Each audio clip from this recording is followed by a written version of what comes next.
맥메스터 백악관 국가안보보좌관은 트럼프는 북한을 핵 보유국으로 인정하지 않을 것이며 군사행동을 포함한 다양한 대북 옵션을 준비하라고 지시했다고 밝혔습니다.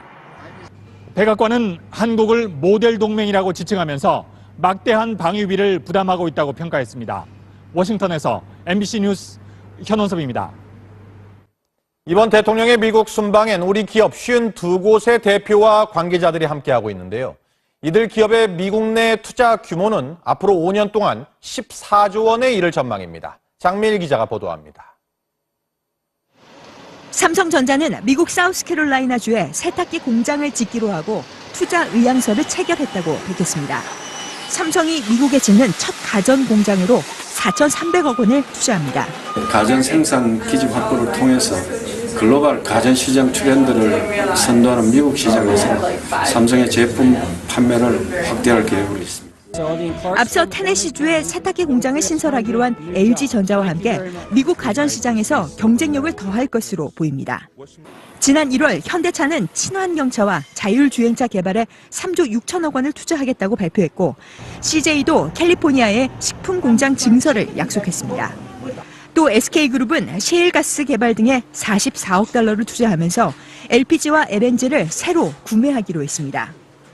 문재인 대통령의 미국 방문에 함께한 52개 기업들이 이미 진행 중이거나 앞으로의 계획을 밝힌 투자 규모는 모두 128억 달러, 대략 14조 6천억 원에 달합니다. 양국의 협력을 중소기업까지 광범위하게 확대시키는 데 큰 도움이 될 것으로 기대를 합니다. 우리 기업들은 트럼프 정부의 새로운 무역 정책에 대비한 투자 계획이라면서 통상 마찰의 우려를 줄이고 상품 경쟁력도 강화할 것으로 기대하고 있습니다. MBC 뉴스 장미일입니다. 김상곤 부총리 겸 교육부 장관 후보자 인사청문회에서 여야가 정면 충돌했습니다. 김 후보자의 논문 표절 의혹과 이념 편향 문제를 놓고 거친 표현과 고성이 오갔습니다. 김준영 기자가 보도합니다.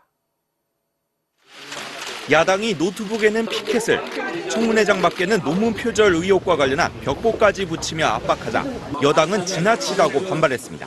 논문 도둑 가짜 인생. 누굽니까? 명예훼손입니다. 인격 모욕이고요. 그렇게 아주 대놓고 방어하시는 건 해서는 안 되리라고 봅니다. 제출된 후보자 자료 일부가 조작됐다며 국내당 제보 조작 파문에 빗대기도 했습니다. 제목만 저희가 요구한 자료를 붙여놓고 남자 유미 아니냐 이런 이야기를 들어도 할 말이 없을 것이라고. 겨우 시작된 청문회에서 논문 표절 공방이 치열했습니다.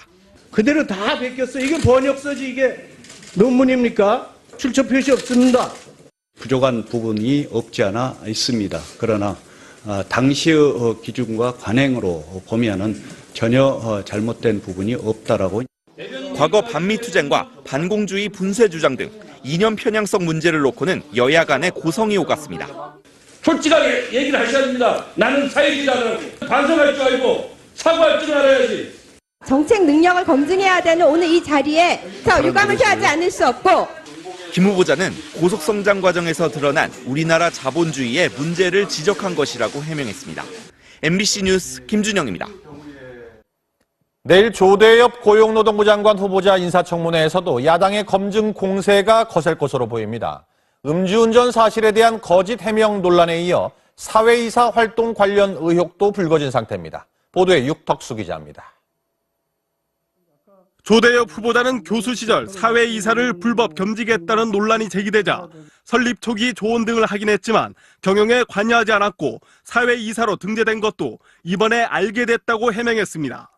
하지만 자유한국당 이미자 의원은 대법원 자료를 확인해 사회이사 등재 전날 조 후보자 본인이 직접 인감증명서를 발급받았고 이후에도 5차례에 걸쳐 이사회 의사로 공증해 조 후보자의 인감증명서가 쓰였다며 정면으로 반박했습니다. 임 의원은 조 후보자가 2년 뒤인 2014년 이 업체의 관계회사 사회이사로 갈 때도 본인이 인감증명서를 발급한 기록을 확인했다고 밝혔습니다. 논란이 된 업체는 수천만 원에 이르는 직원 임금을 체불한 사실이 드러나면서 야당은 이런 후보자가 고용노동부 수장으로 적합하냐고 따졌습니다. 임금 체불을 앞장서서 막아야 할 사람이 임금 체불과 임금 착취한 사례들이 있습니다. 기본적인 핵심 직업 윤리조차 지키지 못할 반면 여당은 내일 열린 인사청문회에서 전문성을 검증하자고 압박했습니다. 국정을 믿고 맡길 수 있는지를 따져보는 것이 최우선의 잣대가 되어야 한다는 점을 야당에서는 깊이 인식해 주십시오. MBC 뉴스 육덕수입니다. 국민의당 제보 조작 사건과 관련해 폭로 기자회견 전 당시 선대위원장이었던 박지원 전 원내대표에게 관련 내용이 문자 메시지로 보내졌다는 당내 조사 결과가 나왔습니다. 박 전 원내대표는 당시 이 메시지를 확인하지 못했다고 밝힌 가운데 이 조작 당사자 이유미 씨의 구속영장은 조금 전 발부됐습니다. 박세암 기자입니다. 지난 5월 5일 국민의당 기자회견 나흘 전 이준서 전 최고위원이 박지원 당시 선거대책위원장에게 문자 메시지를 보냈습니다. 문제의 문준용 씨 의혹 관련 제보 조작과 관련이 있는 내용으로 당 진상조사단은 보고 있습니다. 이준서 씨가 박지원 전 대표에게 5월 1일에 바이버로 문자를 보내가지고 조언을 구한 일이 있다. 그러나 박 전 원내대표는 가지고 다니지 않던 휴대전화로 메시지가 보내져 확인하지 못했다고 밝힌 것으로 전해졌습니다. 아직까지 저희들이 확인한 바로는 인지하지 못하고 있는 것이 아니냐. 국민의당 자체 진상조사가 이처럼 윗선의 사전인지 여부에 집중되고 있는 가운데 안철수 전 대표 책임론도 커지고 있습니다. 김태일 혁신위원장은 안 전 대표가 대선 후보였던 만큼 직접 책임을 져야 한다며 사퇴 수습을 압박했고, 한 의원은 지역구에서 빨리 판단을 해야 한 것 아니냐는 얘기를 듣는다며 탈당까지 시사하기도 했습니다. 그러나 안 전 대표는 오늘도 침묵했습니다. 더불어민주당은 국정원 댓글 사건과 유사하다, 국민의 선거에 개입한 것이라며 공세 수위를 높였습니다. MBC 뉴스 박세암입니다. 북한 경비정에 맞서 싸우다 우리 해군 장병 6명이 전사한 제2연평해전이 벌써 15주년을 맞았습니다. 기념식에서 유족들은 희생정신을 잊지 말아달라고 호소했습니다. 하지만 여권 인사나 보훈처장은 참석하지 않아 정치권의 관심도 반쪽이 된 기념식이었습니다. 구경근 기자입니다. 해군 제2함대 사령부에서 열린 제2연평해전 15주년 기념식에는 유가족과 참전용사 등 350여 명이 참석해 희생자들의 숭고한 넋을 기렸습니다. 2함대 주관 행사에서 피우진 보훈처장 등 정부 측은 참석하지 않았습니다. 어제 국회 인사청문회에서 송영무 국방장관 후보자를 제1연평해전 승리의 주역이라고 지켜 세웠던 여당 인사들의 모습은 보이지 않았습니다. 더불어민주당은 지난 3월 서해 수호의 날 기념식에도 지도부가 불참했습니다. 일부 보수정당 인사들만이 자리를 지켰습니다. 여야가 있는 것이 아니고 그야말로 대한민국 국민이 하나 아닙니까? 또 책임 있는 수권 정당으로서는 이런 부분들에 우리보다 더 많이 적극적으로 국민과 대화해야 되는데, 그날의 아픔을 고스란히 기억하고 있는 가족들은 용사들의 희생정신이 그대로 묻혀지는 걸 아쉬워합니다. 우리 애들을 참 이렇게 싸우다가 어린 나이에 이렇게 갔는데, 자식들도 두고 이렇게 갔는데 좀 잊지 말고 좀 응원해 주세요. 그게 제일 소원입니다. 고 한상국 상사의 부인 김한나 씨는 해군의 고속정, 참수리 문양이 새겨진 스티커를 나눠줬습니다. 사람은 망각의 동물이기 때문에 안 잊혀질 수는 없어요. 세월호에 비교를 하자면 좀 질투가 났었어요. 이런 거를 좀 문화 속에 그냥 일상생활 속에 스며들면 얼마나 좋을까라는 생각으로. 목숨을 잃은 6 용사는 전사자로 불리지만 실제 유족들은 순직자에 준한 예우만 받고 있습니다. MBC 뉴스 구경근입니다. 고용노동부가 전격적으로 문화방송 특별근로감독에 착수했습니다. 언론사를 상대로 특별근로감독을 실시하는 것은 처음인 것으로 알려졌습니다. 전기영 기자입니다. 고용노동부 서울 서부지청은 오늘 오후 2시 특별근로감독관 3명을 문화방송에 급파했습니다.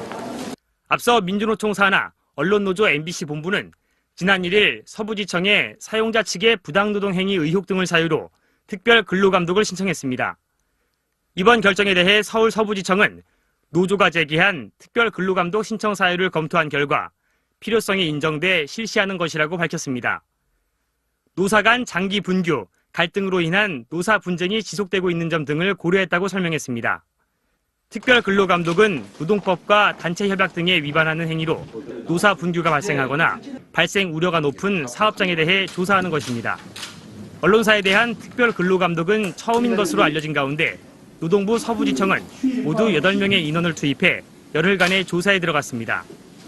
이와 함께 서부지청은 지난달 26일 언론노조 MBC 본부가 노조 가입이 금지된 사용자 측 직원들을 노조에 가입시켰다는 문화방송 사측의 고발에 대해서도 조사를 진행했습니다. 서부지청은 사측이 제기한 내용이 일부 사실로 확인돼 노조 측에 시정을 요구했고 결과를 기다리고 있다고 밝혔습니다. 이번 특별 근로감독에 대해 고용노동부 관계자는 노동관계법령 위반 여부를 종합적으로 점검해 위반 사항 발견 시 법과 규정에 따라 조치할 계획이라고 밝혔습니다. MBC 뉴스 전기영입니다. 문화방송은 고용노동부의 특별근로감독은 방송장악에 나선 권력의 음모라며 즉각 중단할 것을 촉구하는 성명을 발표했습니다. 백연상 기자입니다. 문화방송은 MBC 특별근로감독 착수에 대해 정치 권력이 방송과 MBC 장악을 위해 고용노동부를 동원한 것이라고 밝혔습니다. 지난해 1월 언론노조 MBC 본부가 특별근로감독을 신청했을 때는 고용노동부가 필요성이 없다고 판단해놓고 이달에 언론노조가 또 신청하자 이번엔 전격적으로 감독 대상이라고 판단했다는 겁니다. 문화방송은 정권이 바뀌고 나니 고용노동부가 정권의 입맛을 맞추기 위해 판단을 번복했다고 지적했습니다. 특별근로감독 사유도 이미 소송이나 노동위에 제소돼 다뤄졌던 과거의 사건들이라고 일축했습니다. 또 한 여권 인사가 새 정부가 공영방송 경영진 사퇴를 얘기하는 건 타당치 않지만 언론노조는 당연히 주장할 수 있다고 발언한 이후 언론노조의 경영진 끌어내리기가 계속돼 왔는데 쉽지 않자 직접 고용노동부가 동원된 것이라고 밝혔습니다. 게다가 언론노조의 법과 사규 위반, 집단 행동이 난무하는 상황인데 오히려 회사를 특별감독한다는 것은 본말이 전도됐다고 지적했습니다. 문화방송은 편법 수단으로 동원돼 권력의 특별 근로감독을 즉각 중단하고 무형방송 만들기와 언론 길들이기를 멈출 것을 촉구했습니다. MBC 뉴스 백연상입니다. 야당은 특별근로감독 철회를 촉구했습니다. 정권의 언론 탄압이라는 비판과 우려도 나온 가운데 여당은 특별감독의 필요성이 있다며 환영한다고 밝혔습니다. 류병수 기자입니다. 자유한국당은 근로자 임금 체불이나 인권 침해, 열악한 근로 여건의 악덕업주를 처벌하기 위한 특별 근로 감독을 정권이 언론 장악에 악용하고 있다고 강하게 비판했습니다. 공영방송으로서 노동 3권을 보장하고 있고 인권 침해와 임금 체불에 대한 우려가 없는 MBC가 포함될 하등의 이유가 없습니다. 또 지난해 1월에는 필요성이 인정되지 않는다고 판단했던 고용노동부가 정권 교체 50여일 만에 입장을 바꾼 이유를 따졌습니다. 과거 정부의 언론사 세무조사와 기자실 대목 받기 등 언론 탄압과 닮았다는 지적도 나왔습니다. 바른정당도 우려를 나타냈습니다. 특별근로관 감독관 파견이 이 MBC 갈등 해결보다 오히려 갈등을 증폭시키지 않을까 우려가. 반면 여당인 더불어민주당은 오랫동안 누적된 노사 문제에 대해 지속적으로 문제 제기를 해왔던 부분이라며 특별근로감독관 파견을 반겼습니다. MBC 뉴스 유병수입니다. 정부의 신고리 원전 5, 6호기 공사 일시 중단 발표 이후 건설 현장은 혼란이 가중되고 있습니다. 이 건설 중단에 따른 안전과 현장 관리는 물론이고 일손을 놓게 된 작업자들 처우 문제까지 공사업체들의 원성이 높아지고 있습니다. 이도는 기자입니다. 760여 개의 업체들이 참여하고 있는 신고리 5, 6호기 건설 현장입니다. 아직 공사는 진행되고 있지만 업체들은 비상입니다. 공론화 위원회의 논의 결과를 섣불리 예측할 수 없어 사업을 접을 수도 없고 공사가 중단되는 3개월 동안 현장의 안전과 유지 관리를 하자니 수백억 원의 비용이 들기 때문입니다. 보상 방침도 명확하지 않아 대부분 중소기업인 협력업체들의 줄도산 위기설까지 나오고 있습니다. 이 사람들이 여기서 나오는 매출이나 이런 걸로 회사가 유지되는데 이런 것들이 중단이 3개월이 된다면 과연 유지가 될 수 있겠느냐. 하루 3,000명이 투입되는 현장 인력도 큰 문제입니다. 대형 국책 사업을 보고 현장에 뛰어든 사람들은 불경기에 다른 일자리를 알아보기도 쉽지 않다며 대책 마련을 호소하고 있습니다. 억장이 무너지고 지금 저희들 당장 이제 생계가 위협받는 상황이 됐습니다. 건설 중단을 반대하는 주민들은 정부를 상대로 소송전도 불사하겠다는 입장입니다. 건설이 저한테 문제점이 있다든지 또 안정성이 있다든지 이걸 가지면 두 가지밖에 없는 걸 아무런 적어도 없이 지금 취소를 한다는 것은 그건 배명에 해당한다. 공론화 위원회의 결론이 나올 때까지 공사 중단에 따른 갈등은 계속될 전망입니다. MBC 뉴스 이도욱입니다. 내년도 최저임금을 결정하는 위원회의 협상 시한 오늘까지인데 올해도 넘길 것 같습니다. 현재 6,470원인 최저임금을 10,000원으로 바로 올리자는 노동계와 난색을 표하고 있는 재계의 입장차가 워낙 큽니다. 윤정희 기자입니다. 노동계와 재계 그리고 정부 측 공익위원들이 협상 테이블에 앉았습니다. 내년부터 적용될 최저임금을 정하기 위해서인데 법정 심의 기한은 오늘까지입니다. 굉장히 중요한 날이죠. 오늘 결정을 해야 되는 날입니다. 우리의 의무사항입니다. 문재인 대통령이 오는 2020년까지 시간당 최저임금을 10,000원까지 올리겠다고 공약한 만큼 쟁점은 내년도 최저임금을 얼마까지 올리냐입니다. 현재 시간당 최저임금은 6,470원으로 2020년까지 10,000원이 되려면 매년 15.7%씩 인상해야 합니다. 노동계가 당장 10,000원 인상을 요구하는 상황에서 재계는 업종별로 최저임금을 차등 적용해야 하는데 내부 조율도 되지 않았다는 입장입니다. 양측이 공방만 되풀이하는 가운데 협상장 밖에서는 노동계의 집회가 이어졌습니다. 최저임금으로도 인간답게 살 수 있는 그러한 노동 존중 사회를 우리는 반드시 만들어야 됩니다. 지난해에 이어 올해도 법정 심의 기한을 넘길 것으로 보입니다. 합의가 이뤄지지 않을 경우 공익위원 측에서 인상률의 상하한선을 제시한 뒤 표결로 최저임금을 결정하게 됩니다. MBC 뉴스 윤정희입니다.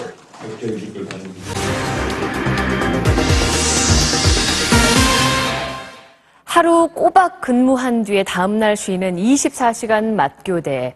하루 16시간씩 일해서 받는 월급이 154만 원. 서울의 한 자치구가 아파트 경비원 실태를 조사해내놓은 결과입니다. 임금이 겨우 법정 기준 수준이다 보니까 최저임금 오른다는 얘기가 반가울 법한데도 오히려 너무 많이 오를까 불안해하는 경비원들이 적지 않다고 하는데요. 그 사정을 오혜정 기자가 취재했습니다. 서울의 한 아파트 단지. 연일 30도를 오르내리는 더위에 경비실안은 앉아있는 것만도 힘이 듭니다. 그런 바람 불어요. 전기 돌려도 직업이 경비원이지 인간이거든요. 보다 못한 입주자 대표들이 최근 경비실에 에어컨 설치를 결정했지만 도리어 갈등으로 번졌습니다. 일부 주민들이 전단까지 나눠주며 반대하고 나선 겁니다. 우리도 에어컨 안 놨어요. 그럼 경비 아저씨들은 그냥 시원하게 앉았고 우리는 부채질하고 앉았어요.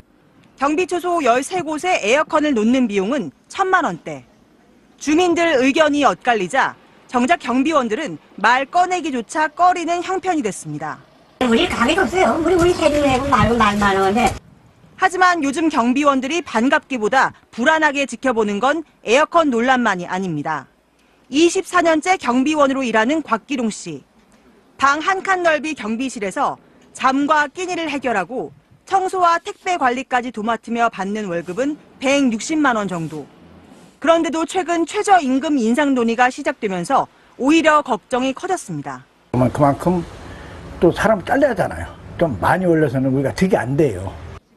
곽 씨가 일하는 단지는 한 세대가 내는 경비비가 월 2, 3만 원 수준. 인건비가 오르면 경비원을 줄일 수밖에 없다는 게 입주자 대표 측 얘기입니다. CCTV를 더 늘리다든지 보안 시스템을 더 강화해갖고 최소의 인원으로 해서 우리가 아파트를 운영할 수밖에 없지 않는가. 2년 전부터 최저임금제 시행 대상이 경비원까지 확대됐지만 실제 현장에서는 무급 휴게 시간을 하루 11시간까지도 늘려 손에 쥐는 돈이 늘긴커녕 임금이 깎인 일이 있었다는 것도 불안한 이유 중 하나입니다. 경비들이 시간당 10,000원을 받을 수가 있나 못 받지. 저 공업목록 빼고 140. 정부는 근로자들의 삶의 질 향상을 위해 최저임금제 인상을 추진하고 있지만 인상에 따른 부작용을 최소화할 세부 정책도 필요해 보입니다. MBC 뉴스 오혜정입니다. 맥메스터 백악관 국가안보보좌관은 트럼프는 북한을 핵 보유국으로 인정하지 않을 것이며 군사행동을 포함한 다양한 대북 옵션을 준비하라고 지시했다고 밝혔습니다. 백악관은 한국을 모델 동맹이라고 지칭하면서 막대한 방위비를 부담하고 있다고 평가했습니다. 워싱턴에서 MBC 뉴스 현원섭입니다. 이번 대통령의 미국 순방엔 우리 기업 52곳의 대표와 관계자들이 함께하고 있는데요. 이들 기업의 미국 내 투자 규모는 앞으로 5년 동안 14조 원에 이를 전망입니다. 장미일 기자가 보도합니다. 삼성전자는 미국 사우스캐롤라이나주에 세탁기 공장을 짓기로 하고 투자 의향서를 체결했다고 밝혔습니다. 삼성이 미국에 짓는 첫 가전 공장으로 4,300억 원을 투자합니다. 가전 생산 기지 확보를 통해서 글로벌 가전 시장 트렌드를 선도하는 미국 시장에서 삼성의 제품 판매를 확대할 계획으로 있습니다. 앞서 테네시주에 세탁기 공장을 신설하기로 한 LG전자와 함께 미국 가전 시장에서 경쟁력을 더할 것으로 보입니다. 지난 1월 현대차는 친환경차와 자율주행차 개발에 3조 6천억 원을 투자하겠다고 발표했고 CJ도 캘리포니아에 식품 공장 증설을 약속했습니다. 또 SK그룹은 셰일가스 개발 등에 44억 달러를 투자하면서 LPG와 LNG를 새로 구매하기로 했습니다. 문재인 대통령의 미국 방문에 함께한 52개 기업들이 이미 진행 중이거나 앞으로의 계획을 밝힌 투자 규모는 모두 128억 달러, 대략 14조 6천억 원에 달합니다.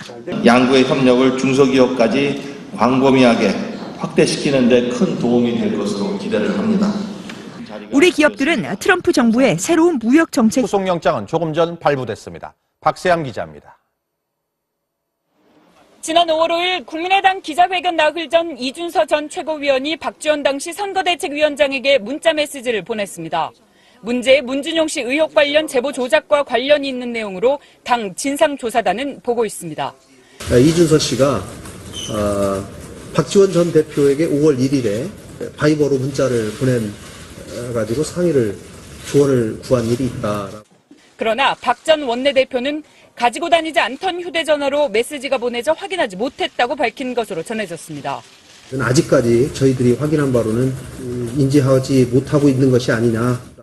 국민의당 자체 진상조사가 이처럼 윗선의 사전인지 여부에 집중되고 있는 가운데 안철수 전 대표 책임론도 커지고 있습니다. 김태일 혁신위원장은 안 전 대표가 대선 후보였던 만큼 직접 책임을 져야 한다며 사퇴 수습을 압박했고 한 의원은 지역구에서 빨리 판단을 해야 한 것 아니냐는 얘기를 듣는다며 탈당까지 시사하기도 했습니다. 그러나 안 전 대표는 오늘도 침묵했습니다. 더불어민주당은 국정원 댓글 사건과 유사하다, 국민의 선거에 개입한 것이라며 공세 수위를 높였습니다. MBC 뉴스 박세암입니다. 북한 경비정에 맞서 싸우다 우리 해군 장병 6명이 전사한 제2연평해전이 벌써 15주년을 맞았습니다.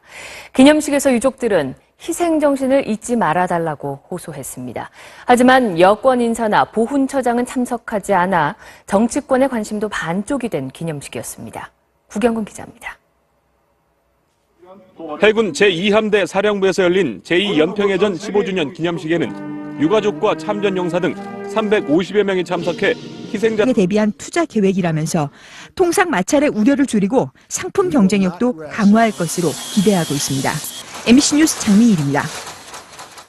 김상곤 부총리 겸 교육부 장관 후보자 인사청문회에서 여야가 정면 충돌했습니다.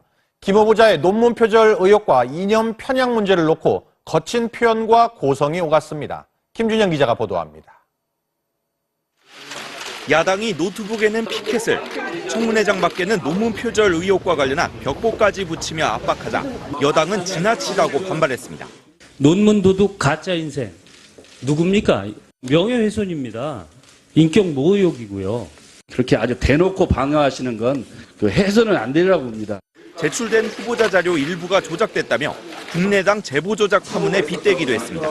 제목만 저희가 요구한 자료를 붙여놓고 남자 유미 아니냐 이런 이야기를 들어도 할 말이 없을 것이라고. 겨우 시작된 청문회에서 논문 표절 공방이 치열했습니다. 그대로 다 베꼈어. 이게 번역서지 이게 논문입니까? 출처 표시 없습니다. 부족한 부분이 없지 않아 있습니다. 그러나 당시의 기준과 관행으로 보면은 전혀 잘못된 부분이 없다라고. 과거 반미투쟁과 반공주의 분쇄 주장 등 이념 편향성 문제를 놓고는 여야 간의 고성이 오갔습니다. 솔직하게 얘기를 하셔야 됩니다. 나는 사회주의자라고 반성할 줄 알고 사과할 줄 알아야지. 정책 능력을 검증해야 되는 오늘 이 자리에서 유감을 표하지 않을 수 없고, 김 후보자는 고속성장 과정에서 드러난 우리나라 자본주의의 문제를 지적한 것이라고 해명했습니다. MBC 뉴스 김준영입니다. 내일 조대엽 고용노동부 장관 후보자 인사청문회에서도 야당의 검증 공세가 거세들의 숭고한 넋을 기렸습니다. 이함대 주간 행사에서 피우진 보훈처장 등 정부 측은 참석하지 않았습니다.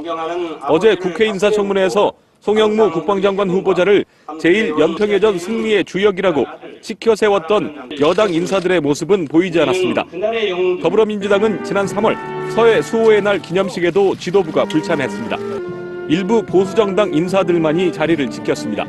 여야가 있는 것이 아니고 그야말로 대한민국 국민이 하나 아닙니까? 또 책임 있는 수권 정당으로서는 이런 부분들에 더 많이, 우리보다 더 많이 적극적으로 국민과 대화해야 되는데, 그날의 아픔을 고스란히 기억하고 있는 가족들은 용사들의 희생정신이 그대로 묻혀지는 걸 아쉬워합니다.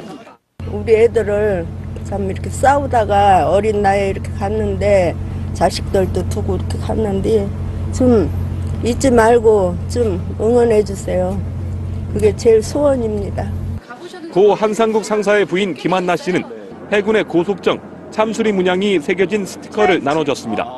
사람은 망각의 동물이기 때문에 안 잊혀질 수는 없어요. 세월호에 비교를 하자면 좀 질투가 났었어요. 이런 거를 좀 문화 속에 그냥 일상생활 속에 스며들면 얼마나 좋을까라는 생각으로.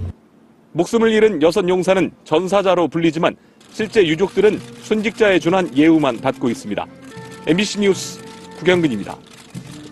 고용노동부가 전격적으로 문화방송 특별근로감독에 착수했습니다. 언론사를 상대로 특별근로감독을 실시하는 것은 처음인 것으로 알려졌습니다. 전기영 기자입니다. 고용노동부 서울 서부지청은 오늘 오후 2시 특별근로감독관 3명을 문화방송에 급파했습니다. 앞서 민주노총 산하 언론노조 MBC 본부는 될 것으로 보입니다. 음주운전 사실에 대한 거짓 해명 논란에 이어 사회이사 활동 관련 의혹도 불거진 상태입니다. 보도에 육덕수 기자입니다. 조대엽 후보자는 교수 시절 사회이사를 불법 겸직했다는 논란이 제기되자 설립 초기 조언 등을 하긴 했지만 경영에 관여하지 않았고 사회이사로 등재된 것도 이번에 알게 됐다고 해명했습니다. 하지만 자유한국당 이미자 의원은 대법원 자료를 확인해 사회이사 등재 전날 조 후보자 본인이 직접 인감증명서를 발급받았고 이후에도 5차례에 걸쳐 이사회 의사로 공증해 조 후보자의 인감증명서가 쓰였다며 정면으로 반박했습니다. 임 의원은 조 후보자가 2년 뒤인 2014년 이 업체의 관계회사 사회이사로 갈 때도 본인이 인감증명서를 발급한 기록을 확인했다고 밝혔습니다. 논란이 된 업체는 수천만 원에 이르는 직원 임금을 체불한 사실이 드러나면서 야당은 이런 후보자가 고용노동부 수장으로 적합하냐고 따졌습니다. 임금 체불을 앞장서서 막아야 할 사람이 임금 체불과 임금 착취한 사례들이 있습니다. 기본적인 핵심 직업 윤리조차 지키지 못할. 반면 여당은 내일 열린 인사청문회에서 전문성을 검증하자고 압박했습니다. 국정을 믿고 맡길 수 있는지를 따져보는 것이 최우선의 잣대가 되어야 한다는 점을 야당에서는 깊이 인식해 주십시오. MBC 뉴스 육덕수입니다. 국민의당 제보 조작 사건과 관련해 폭로 기자회견 전 당시 선대위원장이었던 박지원 전 원내대표에게 관련 내용이 문자 메시지로 보내졌다는 당내 조사 결과가 나왔습니다. 박 전 원내대표는 당시 이 메시지를 확인하지 못했다고 밝힌 가운데 이 조작 당사자 이유미 씨의